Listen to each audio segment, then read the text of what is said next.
that sabotage overcome. First of all, I'd like to thank Jacqueline and Connor for allowing me to address the Maritime Institute.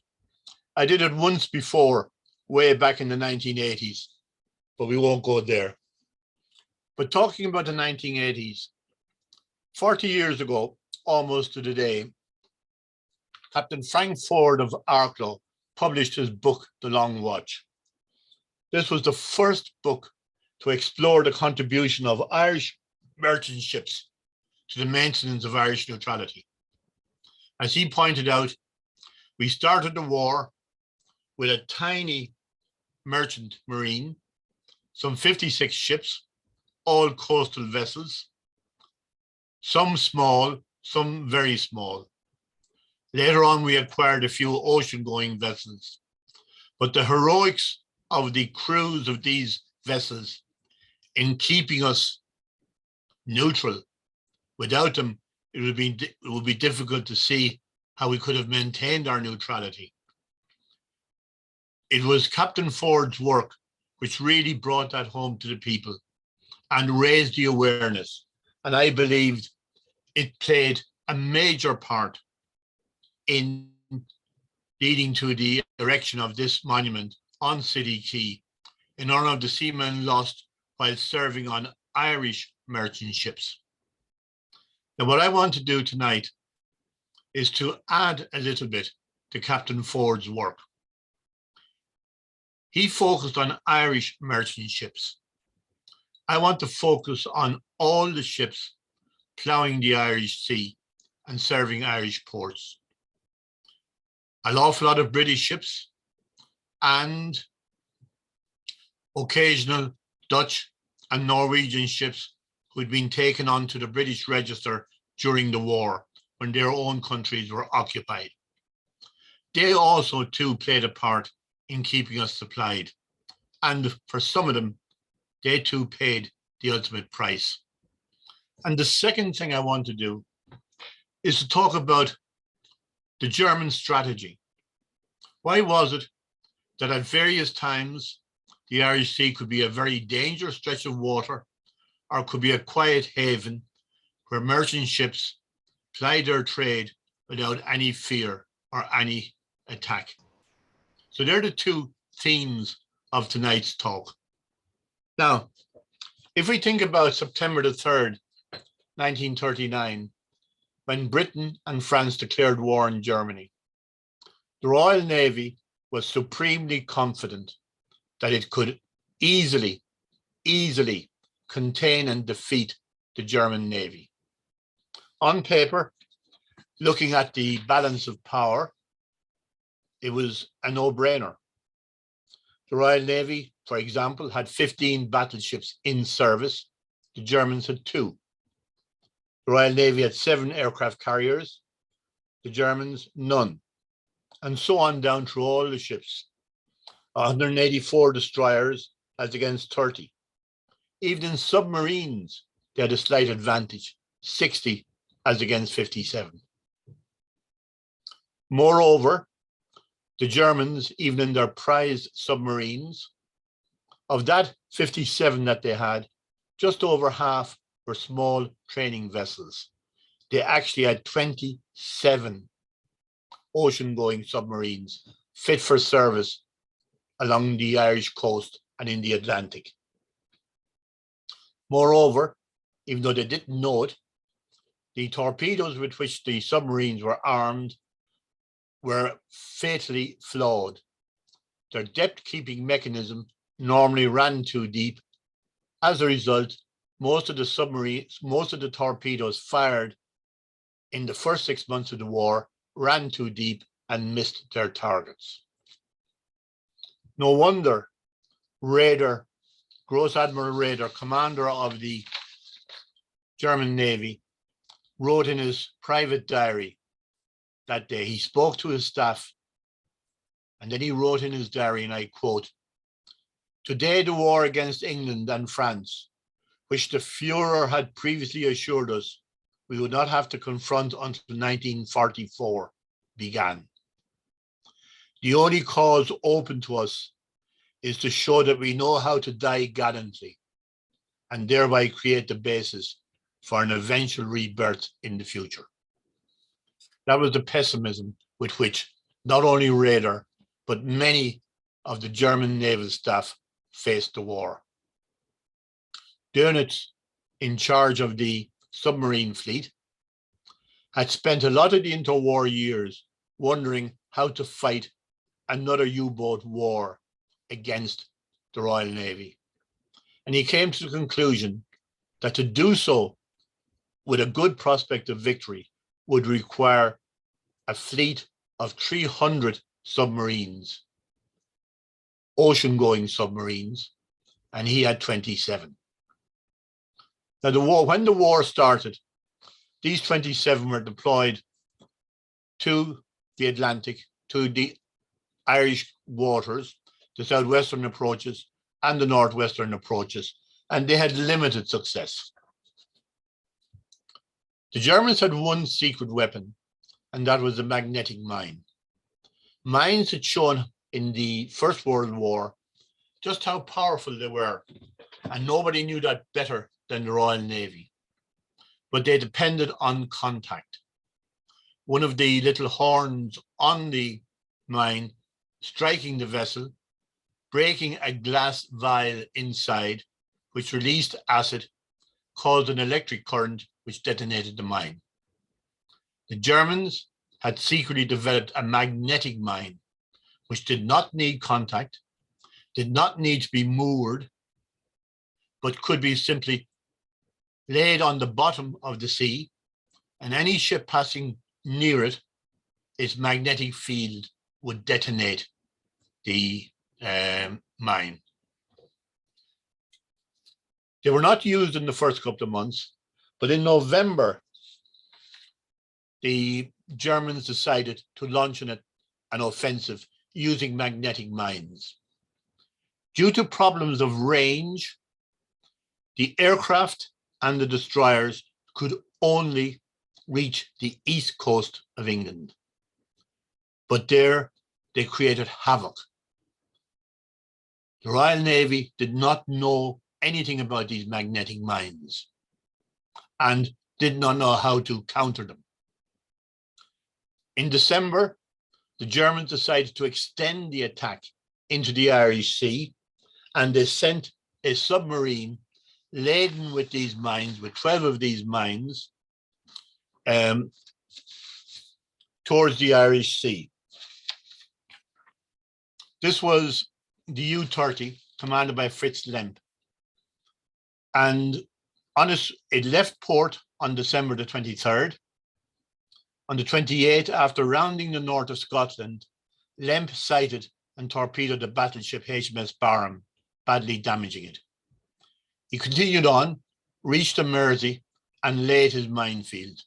And I should add that the submariners hated the job of laying mines because it meant it had to go in very close to the coast, in very shallow water, with the possibility of being detected and destroyed. He laid his 12 mines in the Mersey and returned successfully to Germany.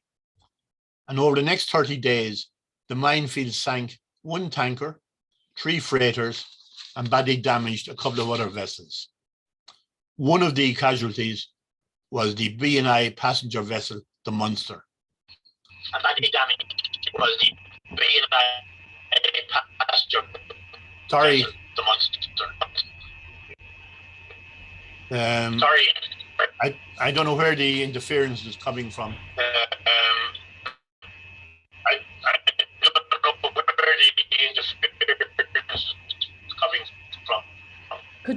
Could everybody mute their mics, please, because there is now a echo. Could everybody mute their mics, please, because there is. Okay, I'll continue on. I presume I'm not muted. No. Thanks, Jacqueline. That. Now, the B&I passenger vessel, the Munster, was under charter to the Belfast Shipping Company, and it approached Liverpool at about 0600 on the 7th of February 1940. And just as it approached Liverpool, it detonated one of the mines. Her chief officer later recorded how the ship was stopped, the lifeboats lowered to the embarkation deck, where the passengers boarded in a most orderly fashion. Then the boats were lowered to the water. We stood by the slowly sinking Munster, its propellers rising out of the water as she went down by the head. At 7 a.m., we were sighted by the collier ring wall and taken on board. The Munster had been carrying 190 passengers with a crew of 45, and there were no fatalities. But that was the first Irish ship sunk in the Irish Sea. On the 11th of February, Otto Schuhart in U-29 sailed on another mine-laying mission, but this time his destination was the Bristol Channel. He laid his mines on the 2nd of March, and there's the Munster, and a picture of the Munster slowly settling by the head. On the 3rd of March, a small merchant vessel, the SS Cato, was en route from Dublin to Bristol. It had served that route for more than 20 years, literally hundreds of times, and its normal cargo included kegs of Guinness. It hit a mine, went down very quickly. 13 of the crew of 15 were killed, including the captain. The captain was Richard Martin.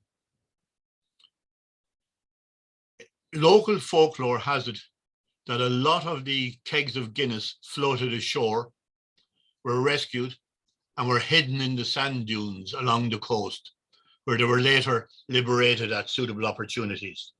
In a way, it's almost like Compton Mackenzie's novel, Whiskey Galore, which later became a film. But unlike Whiskey Galore, 13 of the crew of 15 were killed. And that was a British registered vessel which had been serving Dublin. Now, after the sinking of those two ships, there were no more efforts by the Kriegsmarine, by the German Navy, to use U-boats, to use submarines to plant mines in the Irish Sea. The reason was they were all withdrawn to support the German invasion of Norway. Later on, in May 1940, the Germans launched their big offensive in France. And as France fell, along with Belgium and Luxembourg and Denmark, and Holland, the British decided to block access to the Irish Sea from the south, since the Germans now occupied the ports in Brittany. And they did so, and you may be able to see it there if you follow the cursor. They laid a massive minefield from Cornwall to the coast of Wexford and Waterford. Initially, they laid one line comprising 6,000 mines, but they kept reinforcing that. By the end of the war, they had positioned over 30,000 mines in that massive minefield. And of course, all British ships, all ships trading with England, now went north about Ireland, where the U-boats congregated. But coming back to the Irish Sea, the U-boats no longer even tried to enter the Irish Sea, but that did not stop the Germans. They now began to use aircraft to lay mines in the Irish Sea and near the coast of Ireland, near the south coast of Ireland. The Luftwaffe under Göring had promised the German Navy it would give it all possible support. But that was just another Göring promise. Mines could be extremely dangerous, particularly the ones laid first were prone to break away. Between July 1940 and March 1941, over 100 mines were washed ashore on the coast of Waterford and Wexford. all were British. There's a picture of one being inspected by members of the Irish Defence Forces.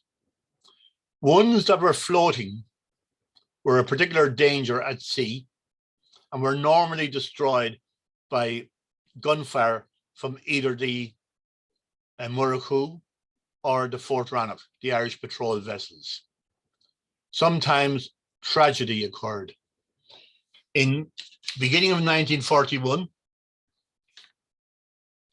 a mine was washed up on Bannow Strand, just near the Hook Head. The Irish Defence Forces were sent for. A group of 5 tried to explode it by firing into it from a range of 500 meters. It did not explode. A couple of the soldiers approached the mine and tried to attach an explosive charge to it. While they were doing so, the mine exploded and 4 of them lost their lives while making safe a sea mine that was washed ashore. In another incident, a similar incident, later that year on the 2nd of December, a mine was washed onto the Tusker Rock. 2 of the lighthouse keepers went to investigate. As they came near, a wave lifted the mine and smashed it again against the rocks, and this time it exploded. One of the lighthouse keepers, Patrick Scanlon, lost his life. Another was very badly injured. But the main danger from the mines, particularly the floating mines, was at sea. The Meath was sunk on the 15th of August as it approached Holyhead. Our destination was Birkenhead, but as required, called first to Holyhead for clearance. As the ship prepared to get underway again, she detonated a magnetic mine. It began to sink, the crew abandoned ship, and all were rescued about 20 minutes later by a trawler. On the 21st of December, the Inishfallen left Liverpool for Dublin with a crew of 63 and carrying 157 passengers. As it moved down the Mersey, it activated a magnetic mine shortly after 3 p.m. 3 crewmen were killed outright and a 4th died of injuries later. The ship sank without further loss of life. Now, I mentioned the floating mines. Near the Salty Islands on the 11th of November 1940, the Ardmore was destroyed by a mine. We do not know whether it was a German mine laid by aircraft or one of the ones that had cut loose from the British minefield. Either which way, the total crew, 24, were killed. Now, the Luftwaffe was very slow to help the German Navy. All it would give them for use were a small number of obsolescent flying boats. And these were used to plant the mines along the south coast. There you see a Heinkel 59, a twin-engine biplane, a Dornier 22, all obsolescent. But they could still do damage.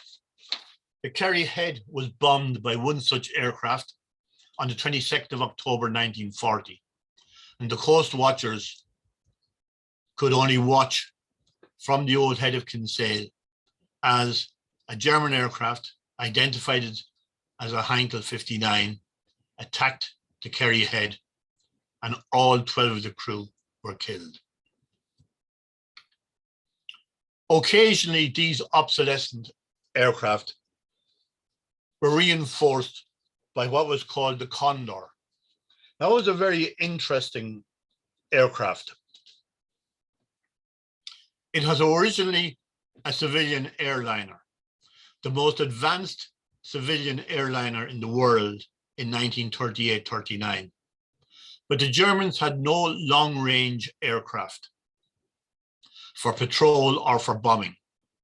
And as a result, they commandeered the civilian aircraft, built more of them, and used them over the Atlantic and occasionally over the Irish Sea. It had a lot of problems as a bomber. It did not have a good bomb sight, so to be sure of a hit, this big lumbering aircraft tended to come in at a height of less than 120 feet, which made it very vulnerable on that. But still, it could occasionally be effective. For example, on the 16th of September, a condor flew up the Irish Sea and attacked and sunk an 8,300-ton troop ship, the Aska, near Rathlin Island, with 30 fatalities among the crew, and French troops who were on it, who were being repatriated to French Africa. On the return leg of its mission, the Condor attacked and sank a 6,000-ton cargo vessel, the city of Mobile, just off Port of Ferry in County Down. It then headed home, flying through Irish aerospace, exiting over near Waterford and heading down to Bordeaux. On the 18th of December, a Condor left Bordeaux on a similar reconnaissance and shipping mission. At about 0900, it spotted the British ship, the Osage, about 5 miles off the Arklow lightship. That was a small tanker carrying aviation fuel. It was en route from Belfast to Foynes. The Condor hit it with 2 bombs and it sank almost immediately, but the crew of 21 were rescued. Continuing with its patrol, the Condor spotted the SS Tweed, a 2,700-ton cargo vessel, just off the Rockabill lighthouse near Skerries. It attacked, damaged it, failed to sink the ship. It then spotted the Cambria, just off Hoth Head, which it subjected to a bombing run. The bombs missed, but the machine gun bullets from the aircraft caused injuries to 2 crewmen. The Condor then turned for home, flying over Dublin before exiting Irish airspace at Wexford. The attacks continued the next day. At about 10:15, a Condor on the homeward leg of its mission spotted 2 vessels off the South Wexford coast, the Lanarone and the Isolda. The Condor circled the Lanarone, saw that the Irish registered vessel was wearing the large area neutrality markings, wagged its wings and flew away. A few miles away, it saw the Isolda. The Isolda, the lighthouse tender, based on Dunleary, crewed by Irish sailors, was on its way to relieve the crew of the lightship Connigbeg. Because it was registered in London, it did not carry neutrality markings, and the Condor attacked. All of its 4 bombs hit, and the Isolda sank with the loss of 6 men. The survivors managed to make Kilmore Quay. The daily communique of the German High Command the next day reported, in St. George's Channel south of Carnsore Point, Wexford area, a ship of 1,200 tons received a direct hit and sank. That was the Condor that sank the Isolda. On its tail, it had its victory signals. The 4th one from the bottom there represents the Isolda. What was a victory for one crew, the crew of the aircraft, was a tragedy for the crew of the ship. The same month, a small British registered coaster, the 600-ton Amlech Rose, foundered in a gale off Great Orme Head while en route from Liverpool to Dublin with a cargo of coal. Just a reminder that the normal perils of the sea still prevailed. But those small number of Condors and obsolescent seaplanes could cause losses, but they were more of a nuisance than anything else. But that was to change dramatically in 1941. In 1941, it was decided to shift the emphasis from the bombing of London to supporting the blockade of Britain. And in support of that, Liverpool became a major target, and a couple of groups of modern German aircraft were assigned to anti-shipping strikes in the Irish Sea and in the southwestern approaches.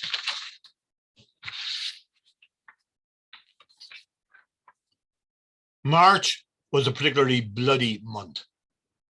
On the 2nd of March, the John Kelly of Belfast owned 690-ton collier, the Castlehill, was sunk off Minehead while en route from Cork to Newport. It was in ballast going to collect coal. 12 of the 13 crew lost their lives. Just over 2 weeks later, on the 21st of March, another John Kelly ship, the Millisle, was attacked and sunk in the British Channel while on passage from Cardiff to Cork, loaded with coal. 10 lives were lost out of the crew of 13. On the 21st of March, the small Irish-owned colliers, we can see there the Glencullen attacked, the Glencree attacked, the St. Fintan sunk, attacked and sunk, and these were Irish registered vessels. The 27th, the Eden Vale, sustained minor damage, no casualties. The next day, the Lady Bell was attacked. Now, April brought a brief respite as KG-27, the main German unit, was diverted to the Mediterranean, but it returned in May. From the 1st to the 8th of May, Liverpool was subjected to 7 successive nights of heavy bombing. The main target area was the docks. On the night of the 3rd of May, fire from a burning warehouse spread to the SS Millisle. The fire took hold, and the ship's cargo of 1,000 tons of high explosive bombs exploded, wrecking the dock and sinking a number of ships. The dock and some of the ships were still burning when the SS Dundalk, an Irish ship, entered the port the next day. That night, when the Luftwaffe returned, the Dundalk was damaged by falling masonry as she lay in the River Mersey. On the 8th of May, KG-27 returned to anti-shipping duties, and the battle in the Irish Sea intensified again. There we see an Irish ship, the Glencree. The Millisle, 10 out of 13 crew killed. The St. Fintan attacked despite the neutrality markings, and 9 killed. Occasionally, the Germans would attach a newspaper man to an aircraft to film for newsreels. And there we see one of them, Fleischmann, who would spend most of the war interned in the Cork camp, took this photograph over the Bristol Channel as they attacked shipping. On the 2nd of April, the motor vessel, the San Conrado, a large tanker, was in the Irish Sea. The 8,000-ton Conrado was attacked, set on fire, and sank. Nearby was the SS Wild Rose. There we see a German photograph of the San Conrado being hit and sunk. The Wild Rose was nearby. It was damaged. Both crews had taken to the lifeboats. But the Kerry, the legendary Irish vessel, on passage to England, had spotted the blaze. It manoeuvred close to the Wild Rose, took off the crew, and then took the ship in tow. It was beached on Rosslare strand, the fire extinguished, and to subsequently refloated, towed to Dublin and repaired there, and the crew got the salvage money for it. Sometimes ships damaged, such as the Dungarvan registered the Lady Bell. There it is, damaged, making its way into Waterford. The motor vessel Begerin, a small ship. Now this was an Irish ship in all but registration. It was owned by a Wexford man, crewed by Wexford people, based in Wexford, and the Begerin was called after an island in Wexford Harbour, an island which is now part of the North Slob. It was on its normal run from Cardiff to Rosslare when it was bombed and sunk in the Bristol Channel on the 18th of May. The crew all survived. The Asaro was again attacked. The crew all survived. One member of the crew later recalled the roar of engines, rattle of machine gun fire, giant bomb splashes, German markings on the plane as it swept overhead. The ship listing heavily, first to starboard, then to port, as the captain tried to avoid the bombs. Now, the St. Patrick, both the St. Patrick and the Cambria, the mail boats on the Rosslare to Fishguard line were frequently attacked. On the 17th of August in 1940, it was machine gunned by a lone German plane. 2 of the crew were injured, one of whom died later. 3 days later, the ship was bombed by 3 aircraft, but the St. Patrick was British registered, and by this stage, it was equipped with machine guns to defend itself. None of the bombs hit the ship. In November, it activated a magnetic mine as it left Fishguard. The ship was shaken but undamaged, and it resumed its voyage. Its luck finally ran out on the 13th of June, 1941. As it approached Fishguard, it was bombed by aircraft. One bomb struck the ship between the bridge and the funnel, penetrated the fuel tanks and set them on fire. The vessel broke in two and sank within minutes. Of the 45 crew and 44 passengers on board, 17 of the crew, 1 gunner, and 12 passengers died. And among the dead were the captain, James Faraday, and his 20-year-old son, Jack, a cadet who had begged his father that morning to be allowed to accompany him on the ship to gain some experience. The same flight of aircraft then attacked and sank the nearby Kingstown, a coaster owned by John Kelly of Belfast, which was sailing in ballast from Waterford to Swansea. To summarise this phase, July 1940 to June 1941, 98 ships were sunk in the Irish Sea, 53 by air attack, 45 by mines, and at least 8 of them, mostly English, registered, were sunk while trading with Irish ports. March 1941 was the deadliest month. 26 ships sunk in the Irish Sea, 20 by air attack. That's almost 1 a day. Should Irish registered ships have been armed? The British very quickly armed their ships. And the German, but there were a number of meetings, high-level meetings, and at one of them, the representative of the Department of Foreign Affairs, or External Affairs as it was called then, in Dublin, reminded the representatives present, the German minister reminded me that no guarantee was ever given that Irish ships plying between Ireland and England would be free from attack.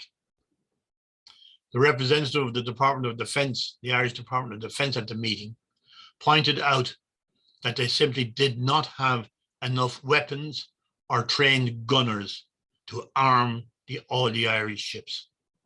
So they would have to depend on their neutrality markings. Meanwhile, the RAF had strongly reinforced their units stationed in Wales and had armed all their ships. That's a very hazy photograph of the Great Western in Waterford in wartime.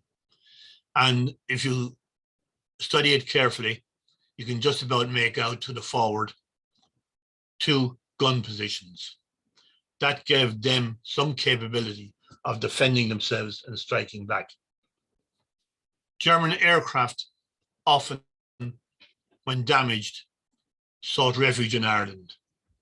Here's one that crashed in County Waterford.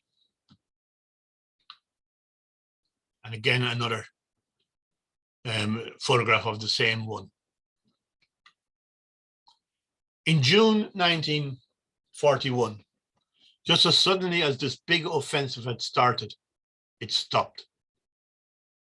And in June, July, August, September, were very few attacks in the Irish Sea. The reason being that most of the Luftwaffe had gone east to take part in the attack on Russia, and most of them never returned. However, briefly in October, there was an upsurge in attacks in the Irish Sea. And here we see one ship there, the SS Rask. That was attacked by 3 aircraft just off Rosslare when sailing in ballast from Cork to Newport. The ship was armed with 5 machine guns and defended itself well until struck by a bomb which sent that ship, the Rask, to the bottom. It was a Norwegian registered ship.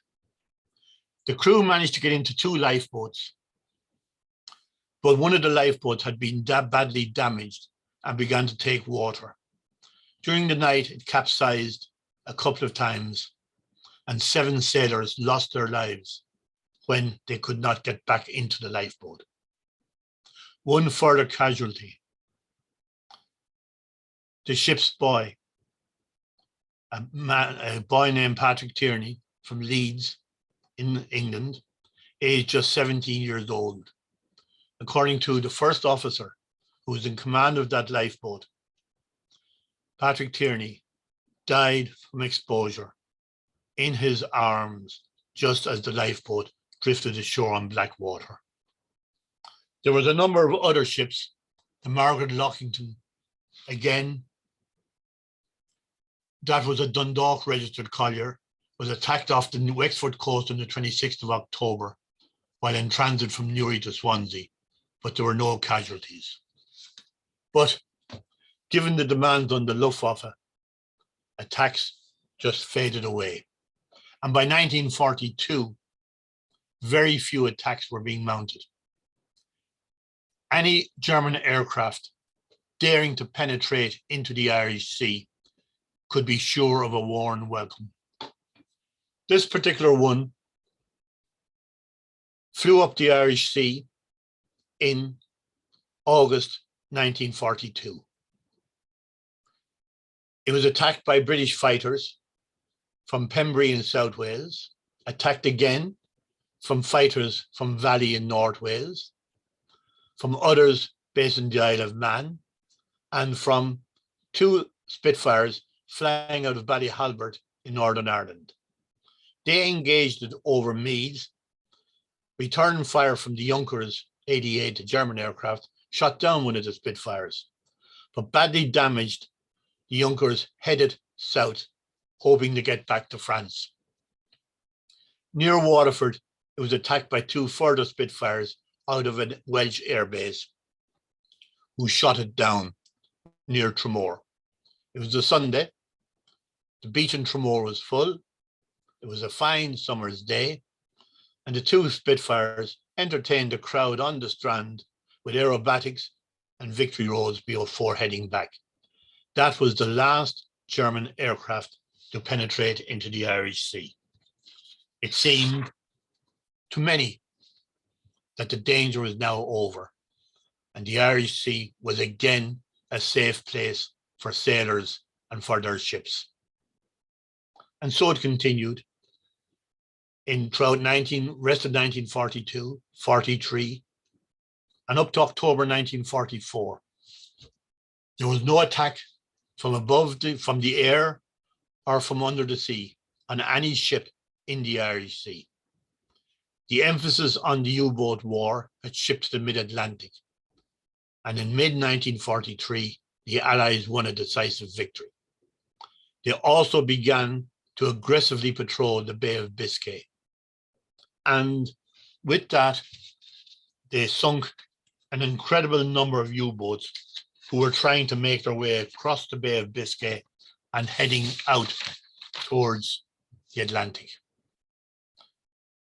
Dönitz ordered his U-boats to remain in port and to keep themselves and to prepare themselves to attack the invasion fleet, which they did in June 1944, with disastrous results for the U-boats. Over 20 of them were sunk within a couple of days. When the Allies broke out of Normandy, Dönitz ordered his remaining U-boats to make their way back to Norway and back to their ruined bases in Germany. So it seemed to many, and to the staff of the Royal Navy, that there was no more danger. But that was shattered. On the 30th of October, the Liberty ship, a 7,000-ton vessel, was torpedoed and sunk in the middle of the Irish Sea. That came as a complete surprise to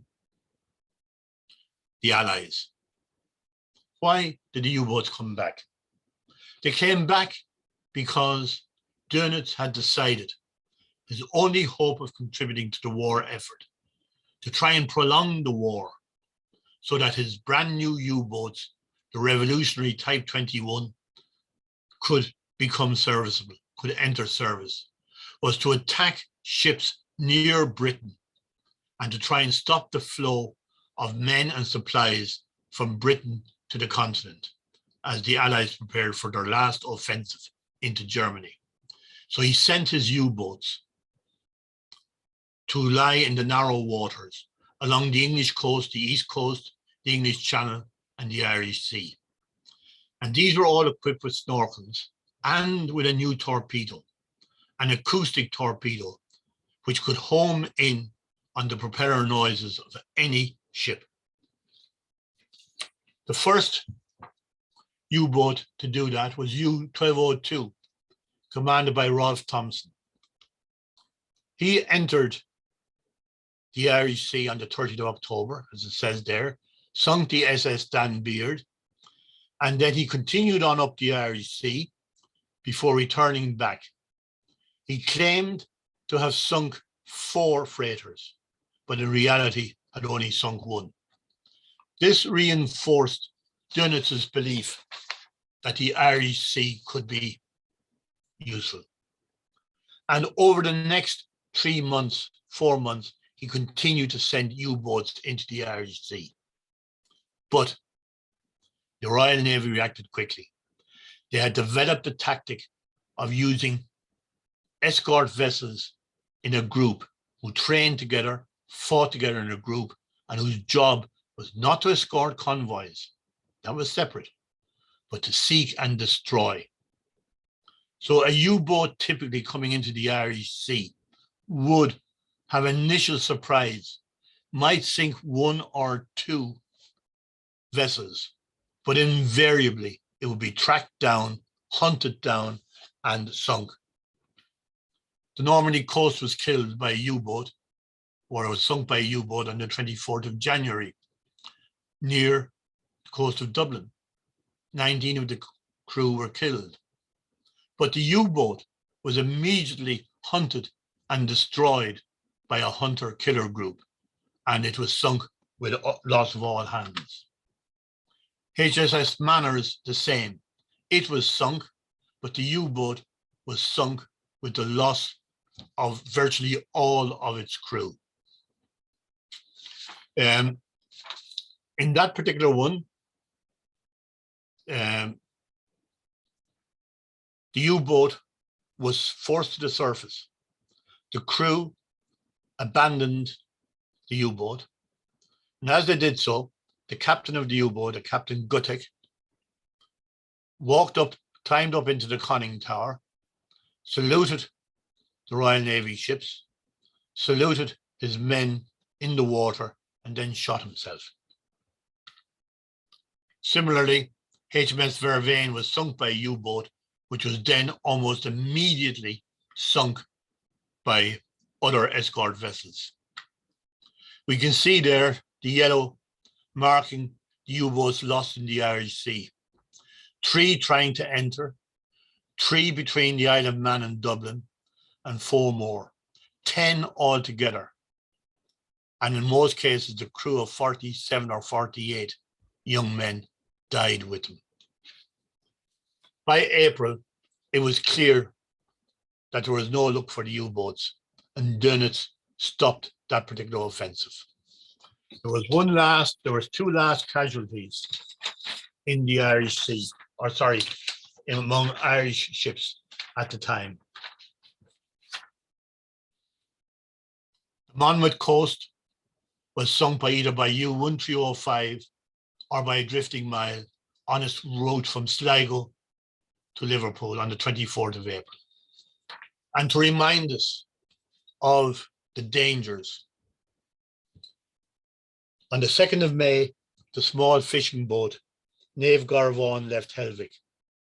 A few miles offshore, it cast its nets but entangled a mine. The mine exploded, killing all 3 crew, Nicholas Cuddihy and father and son John Griffin. A reminder, if one was needed, of the dangers faced daily in the Irish Sea and in Irish waters during the war. Now, I'll conclude by one final thought. In March 1941, at the height of the offensive, of the German offensive, and remember, this offensive was targeting ships not just in the Irish Sea, but along the south coast of England and along the east coast of England. It was targeting the 3 areas. You're not involved. That in the Board of Trade studied the situation and concluded that even though there was over 2,000 coasters involved in the English coastal trade, most of which were carrying coal to London, that if the worst came to the worst, most, if not all, of that traffic could be transferred to the railways, that there was just about enough capacity on the railways to transport it. It would have been much more expensive. It would have been slower. It would have been it would have been very inefficient, but it could have been done. But we did not have that option. As an island, we were critically dependent on that cross-channel trade for coal, for fuel oil, for petrol, for machine parts, for food like tea, etc., and also for our exports to gain the currency that we needed to pay for those vital imports. And I think it's suitable, and I just suggest that the next time you pass by that monument on City Quay, spare a thought for the brave sailors from Great Britain, from Northern Ireland, from Norway, who risked their lives time and time again to keep this island supplied, not just our Irish seamen. Thank you.